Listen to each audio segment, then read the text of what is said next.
नंदिनी एक खूबसूरत औरत थी जिसकी शादी आदर्श से हुई थी। आदर्श एक ईमानदार और मेहनती आदमी था जो नंदिनी से बेइंतहा प्यार करता था। दोनों की शादी को 8 साल हो चुके थे। आदर्श और नंदिनी का प्यार अभी भी वैसा ही था जैसा पहले दिन था।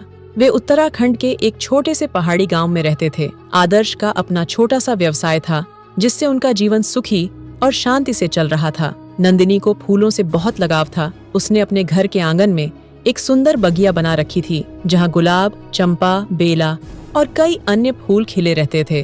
वह अक्सर कहती, जब तक ये फूल खिलते रहेंगे हमारा प्यार भी महकता रहेगा। लेकिन शायद किस्मत को कुछ और ही मंजूर था। एक दिन आदर्श अपने काम के सिलसिले में पास के शहर गया लेकिन लौट कर नहीं आया। उसकी गाड़ी पहाड़ी से नीचे गिर गई थी। जब नंदिनी को यह खबर मिली तो उसकी दुनिया ही उजड़ गई। उसने अपने हाथों से अपने पति को मिट्टी दी। पूरा गांव उसकी चीखों का गवाह बना। आदर्श की मौत के बाद नंदिनी पूरी तरह से टूट चुकी थी। उसका हंसता खेलता जीवन वीरान हो गया।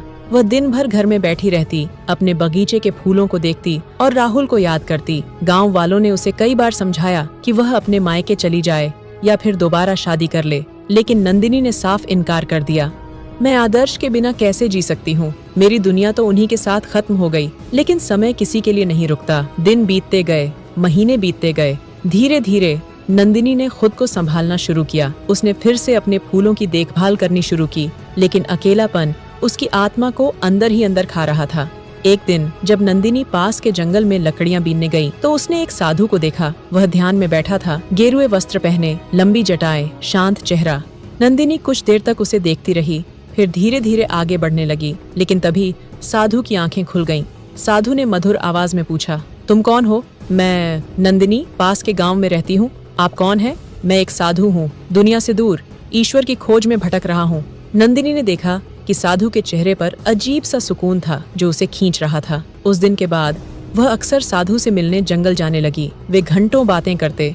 नंदिनी अपने दर्द को साधु के सामने बयां करती और साधु उसे धैर्य रखने की सलाह देता। धीरे धीरे नंदिनी के दिल में एक अजीब सी हलचल होने लगी। उसे साधु के बिना अधूरा अधूरा महसूस होने लगा। एक दिन नंदिनी ने साधु से पूछ ही लिया, क्या आप कभी प्यार में पड़े हैं? साधु मुस्कुराया और बोला, मैंने हमेशा ईश्वर से प्रेम किया है, लेकिन किसी इंसान से नहीं। नंदिनी की आंखों में आंसू आ गए और कहती है, प्यार बहुत खूबसूरत होता है, लेकिन जब वही प्यार बिछड़ जाता है तो जिंदगी एक सज्जा बन जाती है। साधु चुप रहा, लेकिन उसके अंदर भी कुछ बदलाव होने लगा था। वह नंदिनी की मासूमियत, उसकी तकलीफ और उसके अकेलेपन को महसूस करने लगा। धीरे धीरे साधु और नंदिनी के बीच एक अनकहा रिश्ता बन गया। गांव वालों को यह बात खटकने लगी। उन्होंने नंदिनी को चेतावनी दी कि वह एक साधु से दूर रहे, लेकिन नंदिनी ने उनकी बातों को नजरअंदाज कर दिया। और एक दिन साधु ने खुद ही अपने गेरुए वस्त्र उतार दिए और नंदिनी से कहने लगा, मैं अब सिर्फ एक साधु नहीं बल्कि एक इंसान भी हूँ, और मुझे यह स्वीकार करने में कोई हिचक नहीं कि मैं तुम्हें चाहता हूँ। साधु ने अपना संन्यास छोड़ दिया। वह अब एक आम आदमी की तरह नंदिनी के साथ रहने लगा। गांव वालों ने इसे गलत बताया, लेकिन दोनों ने किसी की परवाह नहीं की। कुछ महीनों बाद नंदिनी माँ बनी। उसने एक सुंदर से बेटे को जन्म दिया। जब नंदिनी ने पहली बार अपने बच्चे को गोद में लिया तो उसकी आंखों में आंसू थे। उसने साधु की ओर देखा और कहा, अब मेरी जिंदगी फिर से पूरी हो गई। साधु मुस्कुराया और कहा, मैं जानता हूँ कि जब तक तुम्हारे बगिया में फूल खिलते रहेंगे हमारा प्यार भी महकता रहेगा।